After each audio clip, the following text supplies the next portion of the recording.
Hello, everyone, and welcome to Coursera. It's YouTube Masterclass, and this is for film studies. If you're doing film studies for your major at a school that's a film school or has a cinema program or digital video arts program like the Integrated Media California Institute of the Arts, then these are classes you can take for your credits towards your major, and they're classes you can take on it towards electives. That you might motivate yourself in this area is because you need to pick up some credits, and you're taking the class remotely because I'm teaching remotely. The classes are available at the YouTube Masterclass site for Dr. Aaron Sheley. That's me. And we're also with Harvard.edu, and we're also with USC.edu and Calarts.edu. Those are the schools that I'm a professor for. I'm also a professor at the local college here in town, Colorado Mesa University, and all the other schools that I've been to in universities and colleges and institutions are allowed, if they'd like, to screen this course and offer it after accepting it as something you can take towards your school. I do know USC, CalArts, and Harvard are going to be giving credit for taking this whole class. Now, we're in about the middle of this class, maybe not quite the very dead center of it, but it gets interesting about Orson Welles and how he comes about his films, because we're always thinking, well, he can't top Citizen Kane, like how's he going to top it? It's the ultimate, like it's such a big like show off piece in one way, but in like a good way. Like it's like he's really thrilled that he can do all this with cinema, so he's going to like ride his, train, his model train to where it goes, and he said that like cinema was like a train that he owned, and he was having it go in different directions, and like that he was picking the different directions the train went in, and that's directing to him. He had also said that he was interested years later in the 70s. He was saying that he was interested in commercial design. Like commercial design finally caught up to where he thought that it was a credible venue rather than a sellout venue. And this is the tension of the like social critique with something like Citizen Kane, because you're saying, how could such a bad politician, supposedly, or a politician that goes bad. He wasn't really a bad politician, just had problems with his wife, and so was seen as a bad politician. And I mean, this was already the circumspect plot of Citizen Kane, and you're like, well, okay, but I mean, visually he can't top it, you think, and then already with Magnificent Ambersons, he's doing these things that are harder to do, these tracking shots along the side of like a house, interior of a house that's got like statues, and like it's the riches, it's the aristocracy, and you kind of see this view of the aristocracy as being like safe into themselves, but always to destruct in Orson Welles' social critique, that the person destructs, that actually enters forth with the good political sphere, and that's because it's usually somehow aristocratic, which we're all saying these days are the powers that be that keep the man down and keep everybody else poor, but that's not exactly true. It's just one of those things economically that, everybody doesn't just give someone else their money unless they owed it to them. It's that whole capitalism thing, like, I'll pay you if I owe you that, if you did this for me. And so Orson Welles kind of skips that step, and he says, well, the aristocracy owns everything that's new and inventive, and they're kind of like in this total utopia sphere of like dictators that decide the world. That's like that whole Doctor Strangelove, like round circle, like Knights of the Round, like these are the government and these are how it's going to be. And you can see his rebellion, Orson Welles, in those things that he learned even when he was with Houseman, and they were contracting out these ideas that he had to be on board with him politically. At Houseman was fine with him, but like then that politic was taking other people away from him theatrically, because they thought he really would have that politics suppressed somewhere in the film. And people get really psychological with films, are like, well, if that actor broke a leg while making this film, it could be a very cautious movie for us, because he might have been like directing the scene that may like scare us later. And it's like, but that's the whole point of the movie, is to scare. I mean, that's like how people are uninformed about what they're actually seeing and why, because there's certain reasons that everything is an image at some point, that everything has become an image, that there are ways to access the image of something no matter what it is, as long as it's somewhere you can find it, right? Or what if it's a microbe? You can't like really focus on that and see only that with a camera unless it was like a magnifying glass. And Orson Welles was playing around with like the different ways of seeing, and ways of seeing being this kind of like that book by John Berger, and it's like the things that you see are politically placed, that like everything's placed politically, and that's why it's there to be noticed for some kind of body politic, and there's more to it. So now that I've gotten this sort of introduction going, I want to say that like the real trick to all this is that like Orson Welles is making Chimes at Midnight. And Chimes at Midnight, I'll be real quick and run through it again. I ran through this before with some students I had a while back, and I thank you for taking the Orson Welles course. But Chimes at Midnight's a really rare film, and it's hard to see, and it's been on Turner Classic Movies a couple of times. I mean, sometimes they show that movie, and it's real rare.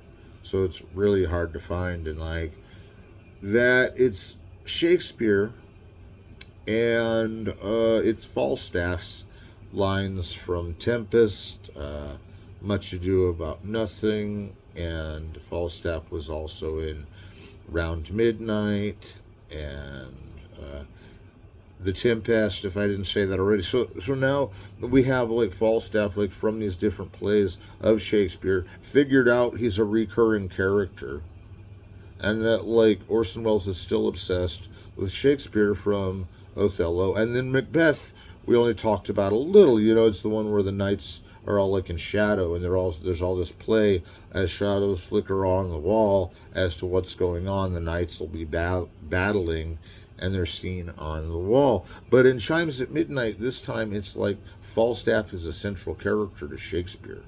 And so that he's in all these plays, like, shows that Falstaff can be in one big movie called Chimes at Midnight, which is from The Tempest, that line. Chimes at midnight, however I flow, take no answer, and where I go, that is the essential story when that is all where it all begins. Is somehow what they say at the beginning of Tempest, and then like Falstaff is saying, well, thou be thy beard, O righteous, thou be thine sup, O clean us now of our virtue, because we never had that virtue to begin with. And like he's saying these things, Falstaff has these like wise sayings, like throughout. He's like this Iago character almost, like in Othello, but like he kind of crawls behind people and tells them all, like he kind of stalks them all and tells them what they're doing wrong, and then tells them like some advice that doesn't fit. Like it's going to almost like scare them into not getting it done. And here you have a prime example of how like scary is added in, because Falstaff, though played by Orson Welles, not its usual like Devil and Daniel Webster looking guy. It's like this big Orson Welles. He's put on weight. He's put on muscle. We got to remember in Touch of Evil, he put on so much weight. We didn't always discuss that, but it was one of those things that he put on weight for these roles. It wasn't, we said that it wasn't because he was going back and forth from narcissism.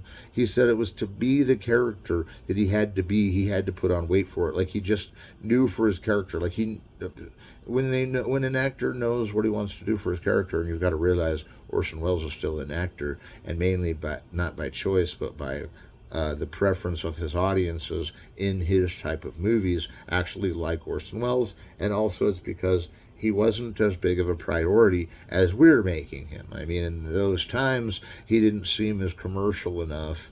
So even all the way through the 70s, he's having a real hard time getting a movie finished or getting it made.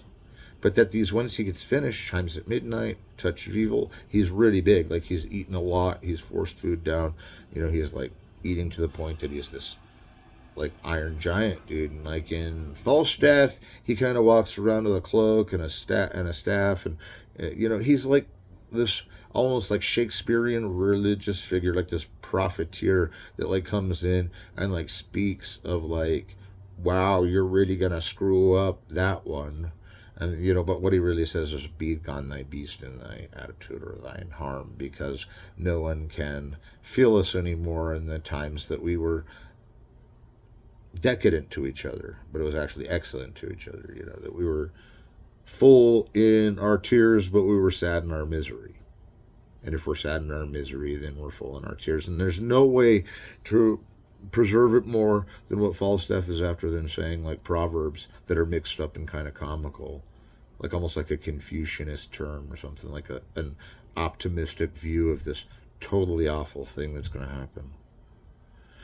And so with Falstaff also twisting that around and saying, but you're going to die anyway, makes him like a palm reader in some sense. And that is, he's not a palm reader, but he's kind of the soothsayer. But he's always taken as like this drunk from the bar who's just an old man that has good advice. But even in Round Midnight, he's effective in getting the other characters, the protagonists, to go do what they needed to do and fix their problems, and then come back and talk to him about what he's going to tell them their problems were and how they fixed it.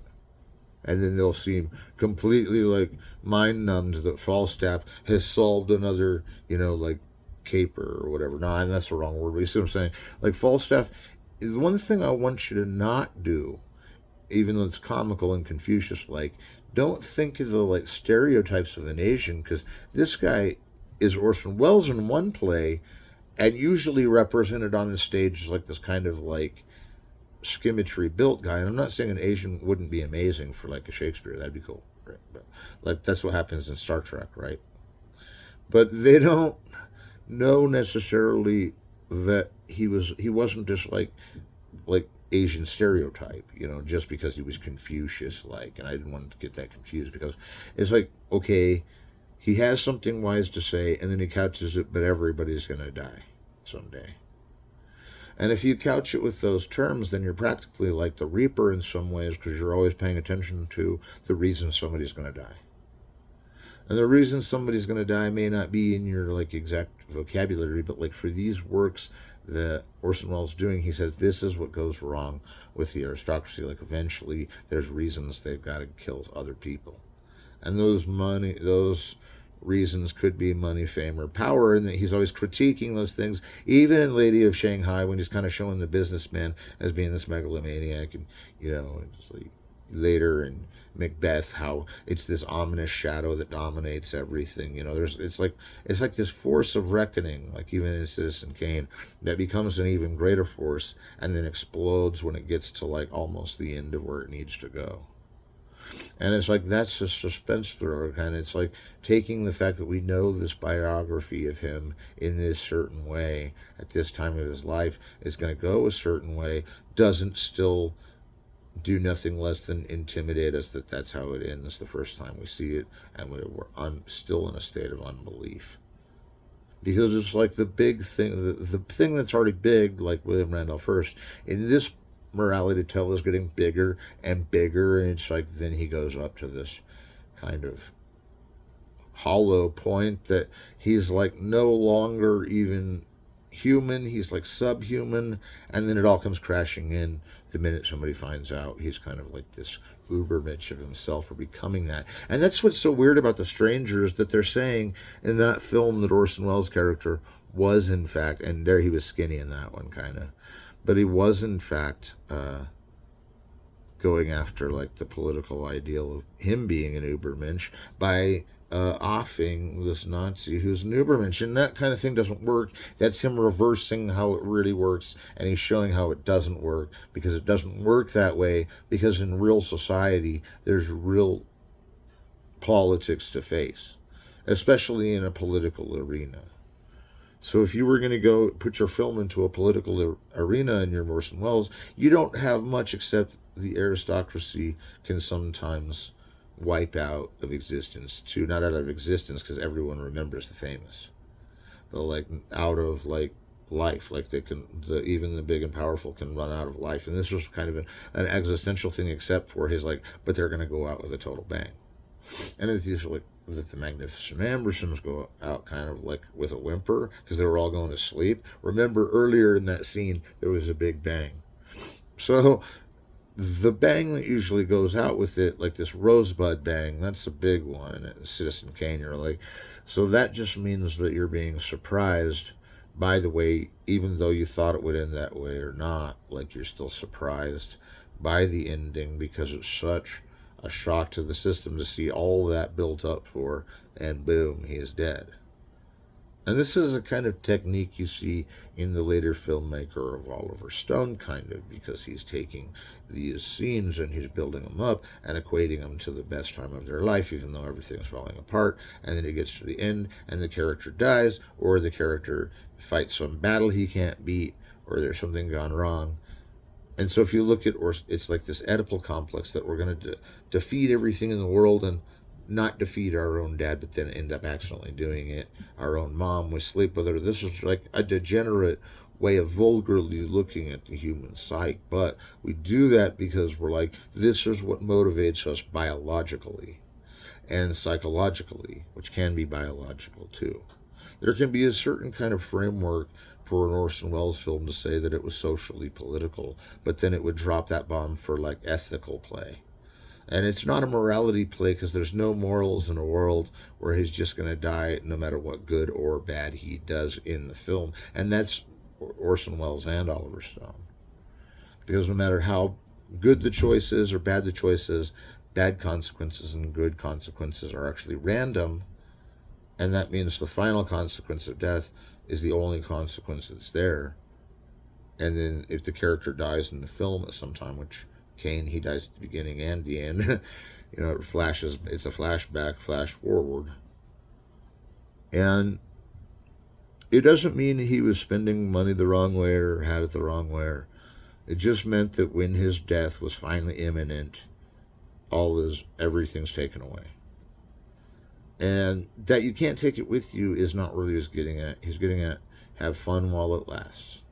And that's what we liked about Orson Welles. He's kind of giving us that existential version of have fun while it lasts, because it's like the movie's on for 2 hours. It should have been 3, but I can't figure out what happened, but have fun while it lasts. Because when the end of a movie comes, and you especially feel this with Touch of Evil, then you really are bogged out with like the whole idea that you just like totally champed out on a movie and now you're like loving it. You're feeling that was like the movie that like really caused you to have catharsis with like the meaning of the conflict and the meaning of the conflict resolution, as though in any of those films I've mentioned that there's any resolve of conflicts, and usually conflicts being resolved is closure on the story. And so then we go back to this idea, well then, okay, so Falstaff is like this metaphorical character for the pieces of those puzzles in those plays that they were in. He's the most recurrent character in Shakespeare. That there had already been a Chimes at Midnight sort of being prepared was one of Orson Welles' babies, clear back in the War of the Worlds days in the 30s when he gave that out. And that Chimes at Midnight had been going around for a long time, and then it became the film that only Orson Welles could direct. Only he could make his third Shakespeare movie and have it all pieces of the other plays that Falstaff appears. And so then you're looking at it and you're like, well, it's not really an object of comedy. He's not an object of wrath. Concern and cynicism seem to be what guides Falstaff, concern and cynicism. But that can be comical as it is when it's Orson Welles, because he kind of plays an exaggeration on his concern. Like, his concern is not deposing that the person he's talking to is lower than them. He's not condescending. He's just making it sound like some Shakespeareans do. Even more Shakespeare. Every moment has to be like Shakespearean when you're doing Orson Welles Shakespeare like anthology, because it's like this becomes a play of its own, where they traced all the Falstaffs probably from their library. They got the Falstaffs out of the Shakespeare, traced each occurrence, and went back and wrote a play that stuck them all together. And those plays, interestingly enough, were already stuck together in those ways, and they already had overlapping things, not to just to show technique. It's like, but the technique's a beautiful one because it skips around on a prevalent character in plays that are unrelated otherwise to each other by the same author. It totally sells that you can cross pollinate, or like, it's like interpolation shows that there's ways to appropriate your own term and put it as another, you know, noun or proper noun. And so that means that it's a real trick on how you write, how you direct anything, to have either the play showing in the film only for the duration of the Falstaff parts and all hooked together in whatever way they come chronologically. And that they all happen around the same weekend, I can't like you explain, but that Falstaff can be two places at once. This does not prove. It shows just the opposite. They can only be where he's going story to story. So they must have had each copy by each other, even in the Shakespeare time, to like map out which one chronologically comes, and then kind of had this play. Round at midnight turns into chimes at midnight. And there's even some books that like would occur that like chimes at midnight's the one that you'd want to do. But what I like about this movie is like it's got this real Baroque like cinematography. Like unlike some like the other Orson Welles ones are classically photoed, they're also big modern photos like all the way through. It's like the modern camera, the deep focus long take. The long take is how long it records on a digital video, or for Orson Welles it was on film.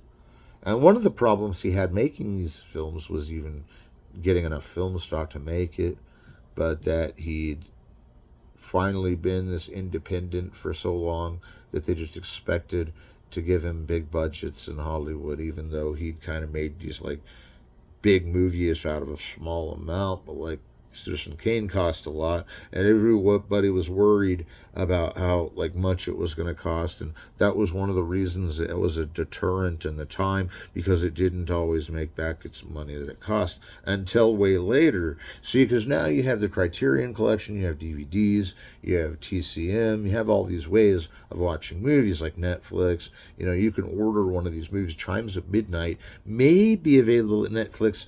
I'm not going to say that it is. I've seen it there before, but I've also seen it disappear from there. So if you're looking to snag a really good Orson Welles point of view on Shakespeare and how somebody already had the formula to how Falstaff, the character, was mapped out in his own play, and that some have attempted it, none was as Alexander Nevsky big spectacle Spartacus as frickin' Orson Welles' version, Chimes at Midnight. It's like Orson Welles is like, okay, well, we're going to make it as big as possible, run the budget over, have all these authentic costumes from the Shakespeare days, and then we'll have all the shots look like Lawrence of Arabia or whatever. It'll be awesome, dude. And so he like tilts it too, like more so than David Lean. Like Orson Welles will like tilt it. That it isn't really film noir because of its Renaissance, Middle Ages feel. It feels more like almost a Seventh feel kind of thing, only not as like supernatural.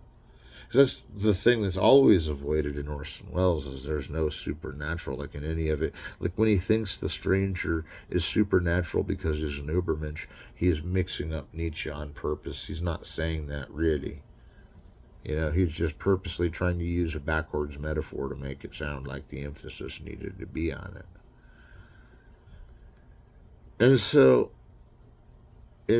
what we really can see is now, by the time of Orson Welles categorizing Chimes at Midnight and getting through the trial, and we had talked about the other movies in the 60s that he did, and he wasn't getting them done, but like that he got Falstaff done. One thing you've got to look back on all these movies and say they all originated back at some point when they were making them early on, and they could have been waiting 10 years to get it set up to make, or they were waiting 10 years because they didn't have the money to make it. or it just took 10 years to make. And there are many movies that take 10 years to make, you know, and there's like, it announces it like in the newspaper somewhere at the beginning of it, and then it's forever doomed until it comes out. And that's just common courtesy to the fact that some movies take 10 years to make because they have to gather the things they need for it, gather the scenes they need for it to be made. And so it doesn't really bother me that Orson Welles was like this with his films. If he could get them made and finished, we all kind of guess he started all of his films around Citizen Kane time, because when he was trying to do Smiler with a Knife, it fell through. And finally, when he got Citizen Kane again, he said, well, I'm not going to give up any project I get, and even until the project falls through. And if the project falls through and we don't get it made, then that'll be it. But like Chimes at Midnight, for all we know, could have been made around the time of Touch of Evil or even before, and it was not allowed to release until the 60s. Not because there was anything too caddish in the humor. It wasn't like toilet humor or anything, but there's some mentions of like people angry and like and they're making fun of them, so they think it's political to make fun of people that are being officials, and they're making fun of some officials in some of these Falstaff stories, and so that gets really politically contradictory towards what they're trying to say with the aristocracy building up so much that it pops. They're not saying that makes it a bad thing. They're just saying that like eventually like it's crowded out with the idea that everyone's a spectator in this lonely sport of like destruction, you know, because when it first becomes raising money and getting what you need to do in a story like by Orson Welles, it goes all the way to the freaking top of it, like practically to the top of the Tower of Babel, just so it can explode at the top. You know, it's like, I don't know that anything really lives all the way through something, but a movie shows when a person was alive at the time.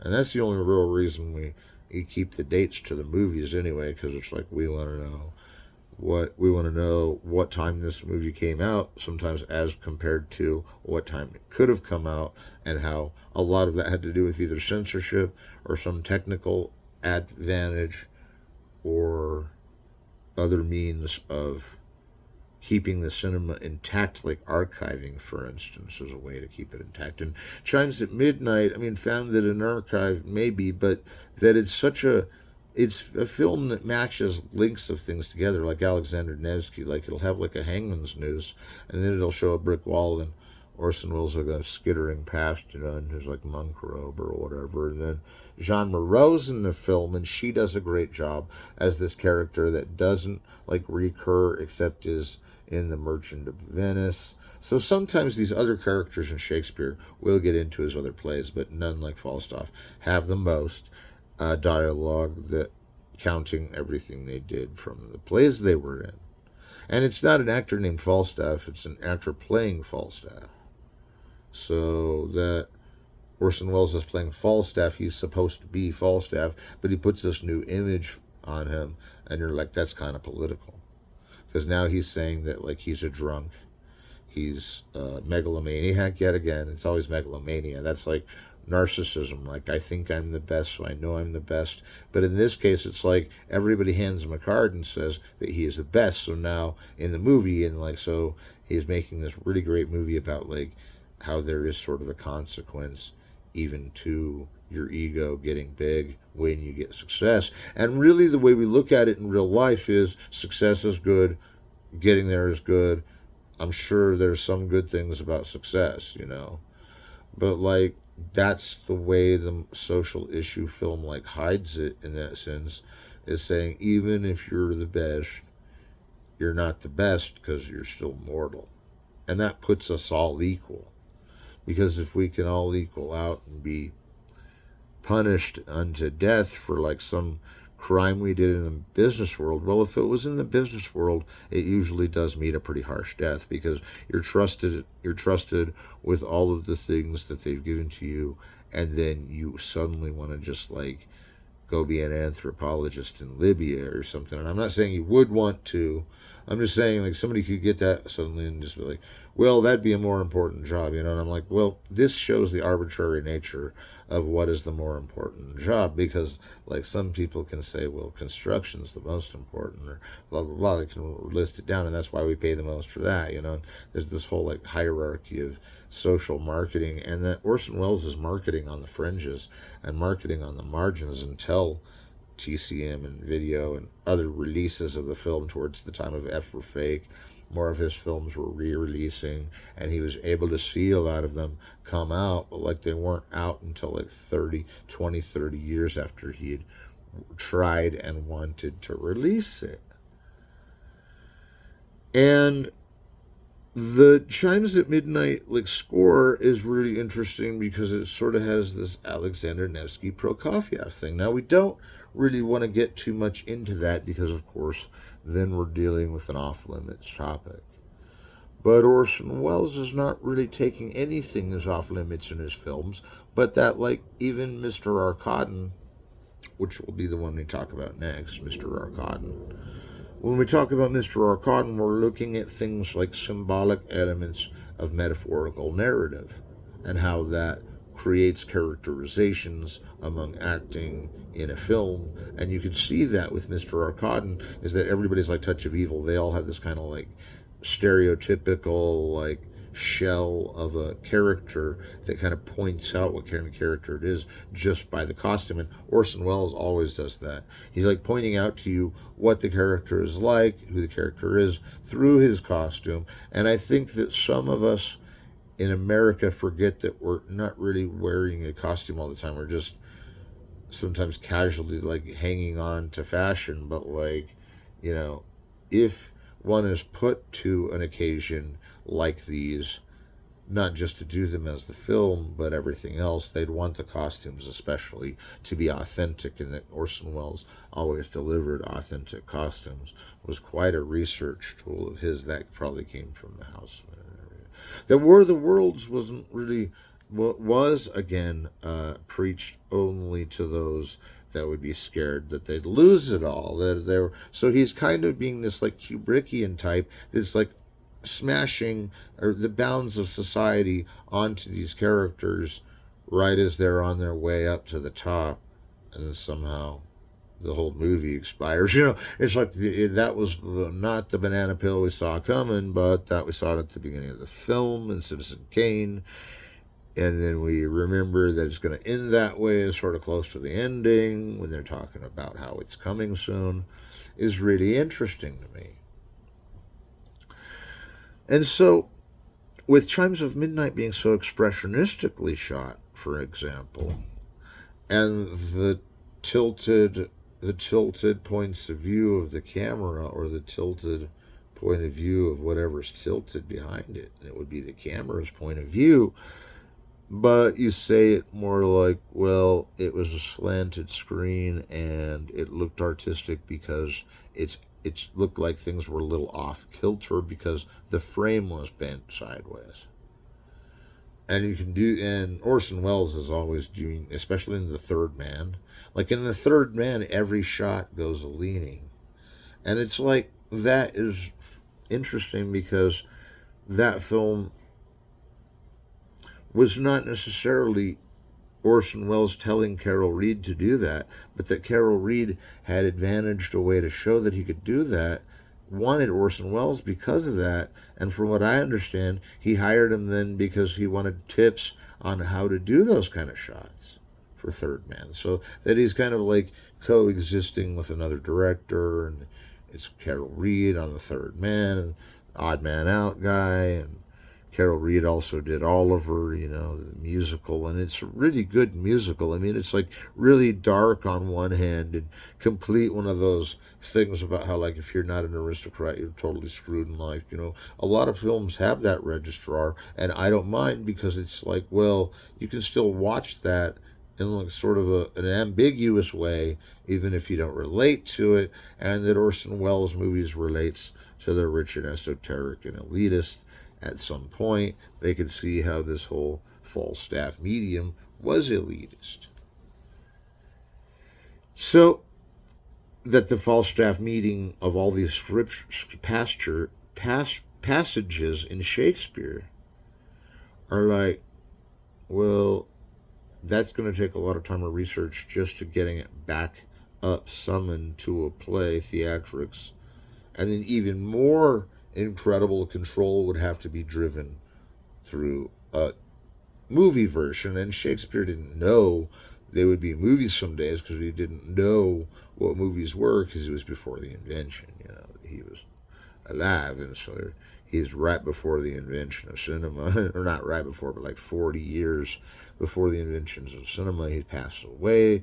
That Shakespeare was around, maybe even in the 1400s. I'm getting this wrong. Yeah, Shakespeare was around in the Middle Ages, so the Renaissance was Shakespeare.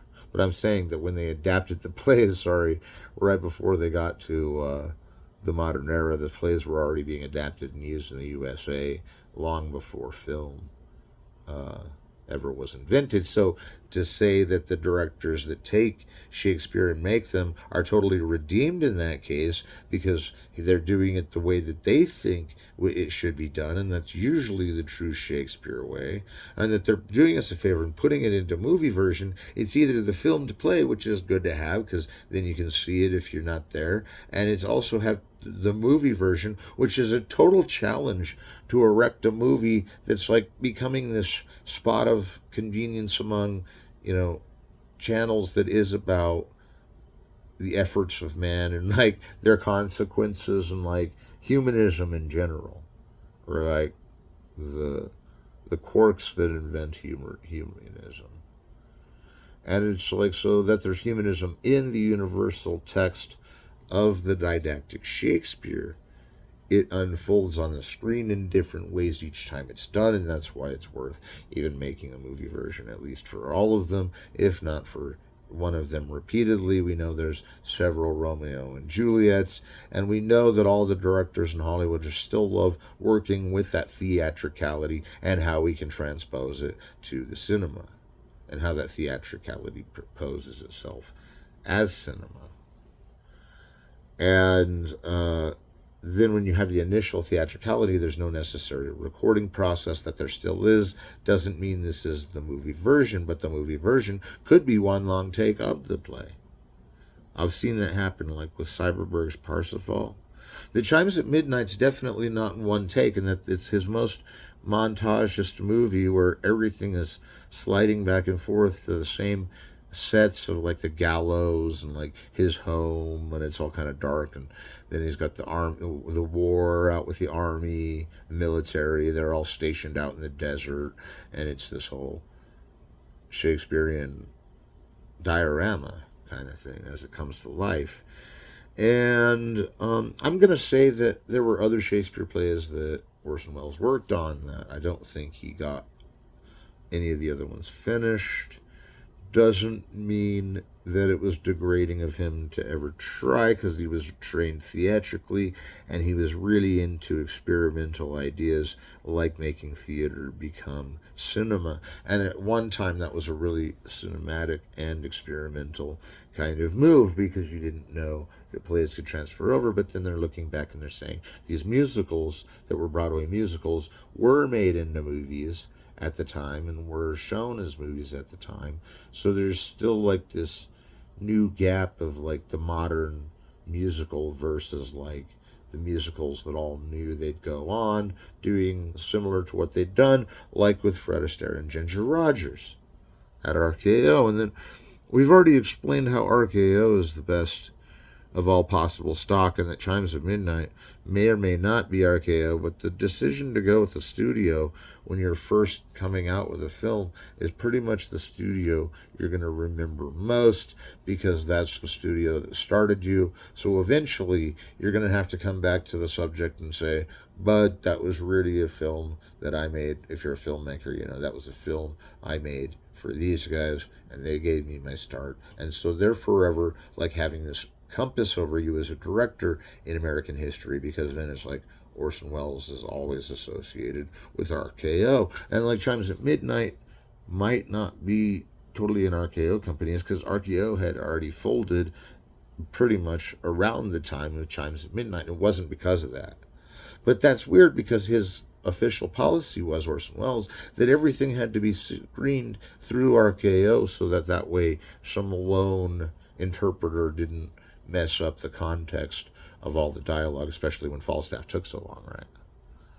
So just remember, if you're watching an Orson Welles movie and something doesn't seem normal about it, well, that's because it's tried to present itself in kind of a surreal way. And the surreal way of Chimes at Midnight is very much there, although there's no real supernatural about it. The surreal is just like expressionism again. It's like that if I have an object, that object's like 3 times the size that I need it. And this goes into kind of Renaissance and Middle Ages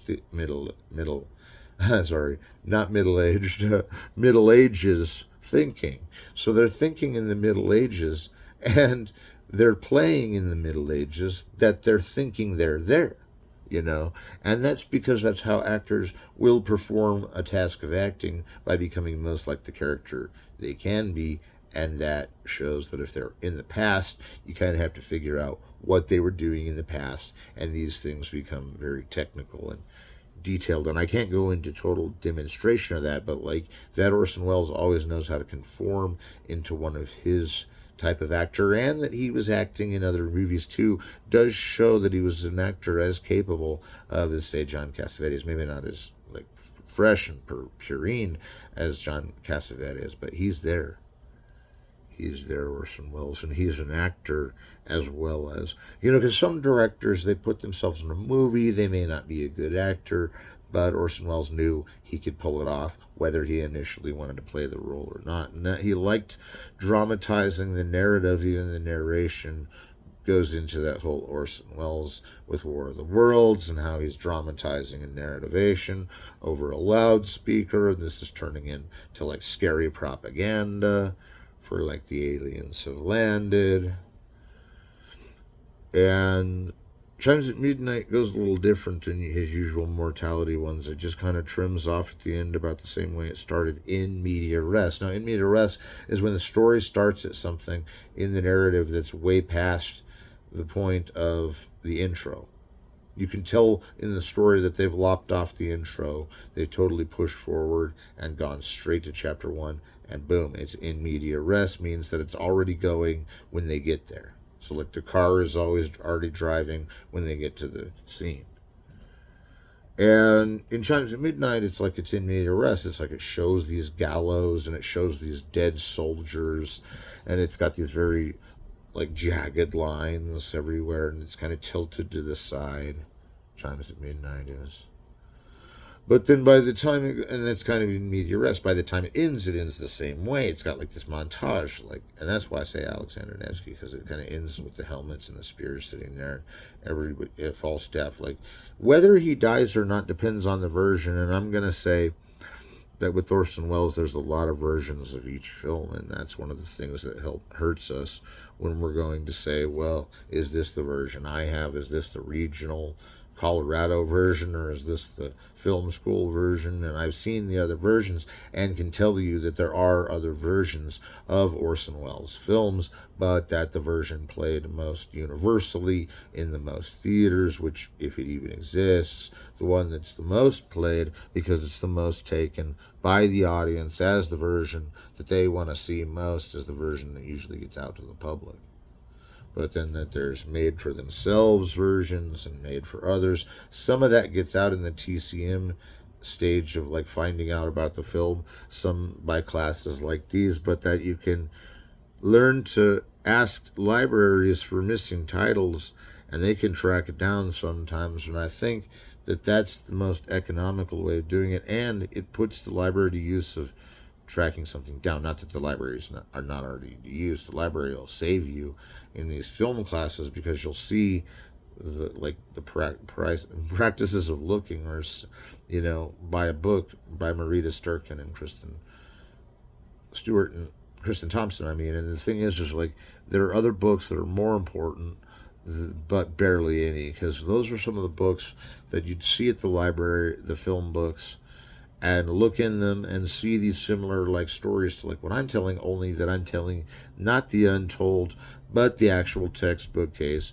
of what we're trying to get to on saying that Orson Welles has these multiple versions of his film. And I think the real trick is to know which version the audience is supposed to see, because even as a critic, I'm going to see the audience version. If there's a critic version, which I'm not sure that any movies had that, but if there was a critic version, great, that's great. But ultimately, like the filmed theater of Chimes at Midnight and the editing could have only gone to the montage that was impressionistic, expressionistic, beyond romanticism, beyond Ubermensch. Like everything that Orson Welles wants to film sideways is coming true to go the other way. There's actually one teeter-totter shot that starts over here and goes over here in Chimes of Midnight as Falstaff, Orson Welles' Falstaff, is walking to the side. So I guess what I'll leave you with in this class is a particular one, and then we'll be back next week for another masterclass, and we'll be talking about Mr. Arkadin. Now, I'm not going to give you a preview of Arkadin, only that he's a narcissistic megalomaniac, and these are the characters that Orson Welles plays. Does not reflect who he is in real life. No. He was a nice and generous man, yes, that he was a little paranoid. His films would fail because most of them were crashing around him, and that he did get out the ones he wanted to made him very proud of adding to the cinema medium, and that was about it. But megalomaniac, he was not. We know this because he's like a Democrat that gives different people on the film different jobs, and he's not demographing that he's going to be the every job there is, even though he kind of wants carte blanche, and he somehow, by a mysterious nature of cinema and King Kong, he gets carte blanche, and it's like they had it left for one project, and so they use it on Citizen Kane, although Sunrise is already coming out before Kong, and Kong is the reason later that Kane can go carte blanche. Now, carte blanche is where you get to direct a movie exactly like you wanted to, and that only happens 4 or 5 times in cinema history, unless it's an independent filmmaker that isn't dealing with the studio system. That every film has been kind of changed from its original way to its theatrical viewpoint, so those aren't even versions. That's just changes that were made in the movie, and then the versions later are the ones that air apparent all the things that you knew were in it. They never use it to trick people into thinking it's the version that they want when it's not, and they already can predict which version they're going to need to show them, and ultimately the audience being the most important only in the choice of what they see. Yes, the critics help them choose what they see, but that everybody carries it to where the audience wants it, only because then it's like everybody sees something good in it, that sees it universally. That helps. And so I'm not saying that everyone has to see a good film, but those who do really innervate how its final form is, and those of us that think point A should have been point C, and B, D, and then back to A, and then C. We don't get to decide how the film was made, but the version we get to see may one day cross our paths in some sort of Criterion version, or like I bet the director has a modern version of that, or a totally contradictory version of that, just to kind of see the other side, to see if he did it the right way forward. So the changes that are made and then the versions that are out, most of the time, 98% of the time, I found out you're going to watch the version that audiences all agreed on. And how audiences all agree on a version, I must have been asleep at that point of film school, because it's like you can only take a certain section and cue them at once to see if they like the film, and so on and so on. If you've done that with everybody, then it becomes this like film that everyone's seen, and I would hope that everyone would want to. Now, with business nowadays, you have to have a big budget to settle out how you're going to sell the commercial budgetry, and those kind of things make sense later.